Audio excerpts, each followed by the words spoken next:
Assalamu alaikum warahmatullahi wabarakatuh. Jirra jirtu ilmaan Oromoodhaa kan biyya Kuwait keessa jiraattan. Iddoo jirtanitti nageenya Rabbii isin bira haa jiraatu isiniin jedha hunda keessaniyyuu. Egaa dhaamsa gabaabduu takka isinii qaba.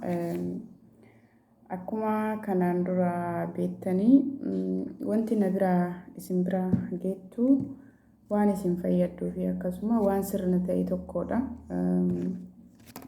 Waan kana gatiin isin bifa viidiyootiin ibsuu barbaadee fi lammaffaa YouTube irratti waan deebi'eeruu fi dhugaadhaa miidiyaa irraa wadeera hedduu keessanii fi kaayyoon ganamaa yookaan Aayishaan biyya galtee akkasiin na beektanii ani biyyan gallee yoo gales fuuluma dura asuma isinuma keessa jira. Isiniin jechuu barbaade dhaamsi guyyaarraa ani isinii qabu namoonni hedduun beektaa yeroo waan isa fayyadus fidan hiikan taane keessa waan garagaraatti nama fudhachuu danda'a. YouTube'n nu dalagachuufis jechuu dandeessanii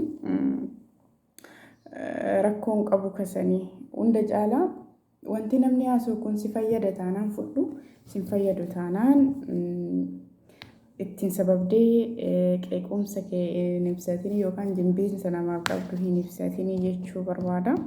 An kana kan jedhee fi jibbiinsi guddaan yookaan wanti isin yaadni isin naa qabdan karaa saniin dhiibbaan irra geessisu hin taane yeroo baay'ee namoonni tokko tokkos yaaduma isin fayyadu yoo fidu dursee ilaalchi keessan gara sitti xiyyeeffataa jechuudha. Suuta jettanii tasgabbooftanii wanti kun nu fayyadamu nu fayyadu isa jedhu irratti hanqina hunda keenyaati isa sanaa sirreeffannu isiniin jechuu barbaada.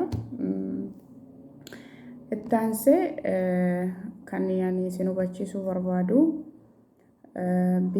yeroo ammaa Kuwaitiin keessa imbaasiin erga cufamee bubbuleera jedhee nu hundi keessaniyyuu quba qabdanii kanaan wal qabatee karaa kamiin biyya gallaa namoonni paaspoortiin keessan warri qaamaa qabdanii isinirraa dhumate hedduun isaa kan kallattii isaan hin arganne jiraachuu dandeessanii argattanis gaamil kooftan jirtu. Namoonni hedduun rakkoo garaagaraa irraa immoo kan hin argannes ni jira. Ittaansee namoonni qaamaa hin qabne kan biyya galuu barbaadu karaa kamiin biyya gallaa jedheeti warri yaadaan dhiphataaru baay'eedha. Inni sadaffaan immoo namoonni iqaamaa hojjechiifachuu kaayyoo as keessa jiraachuudha.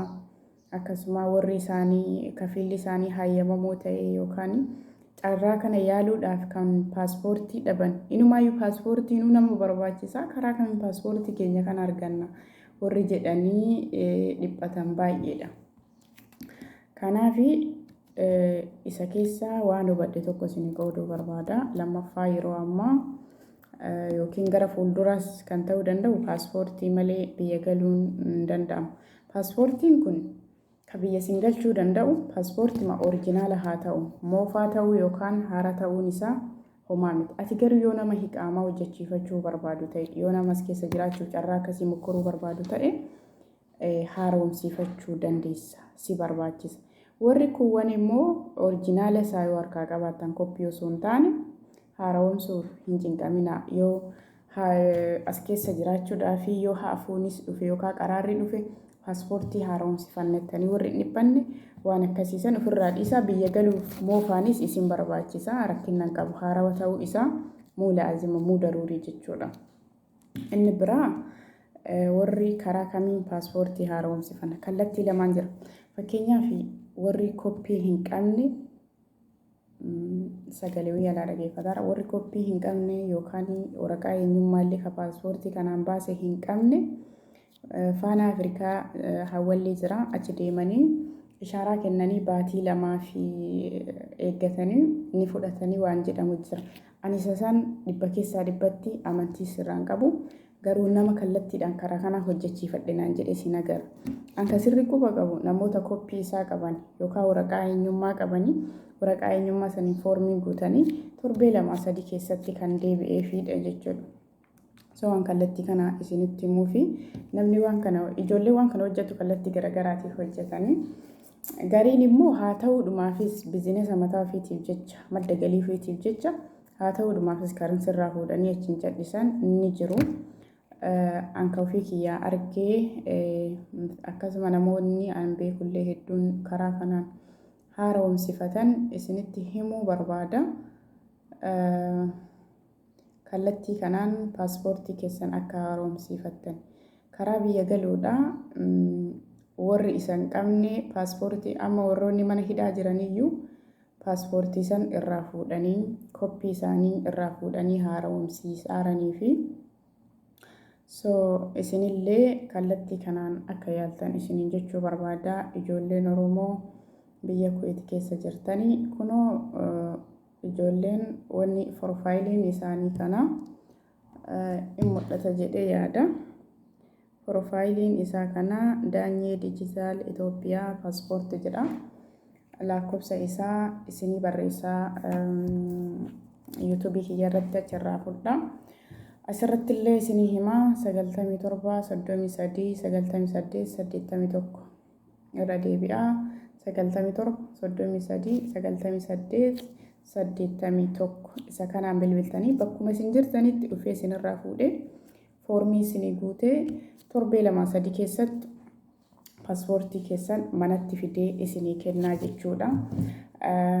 Paaspoortii kana baasuudhaaf poolis xaabiyaa yookaan warra poolisaa beeksisanii sana booddeedha kan isaanillee isinii baasan. Kana hundaayyuu baasii isaa xiqqoo ol ka'uu danda'a. Ofii isaaniitti dhimma kana xumuran gatii ta'eef hunda caala paaspoortii isin barbaachisa. Maaliif qarshii kana hunda baasa jechuu dandeetta garuu paaspoortiin amma rabbii gaditti biyya kana keessatti si barbaachisa. Biyyallee yoo galte baatii 6 olitti paaspoortii hin argattu. Eenyumaa waraqaan gandaayyuu hin argamu jechuudha.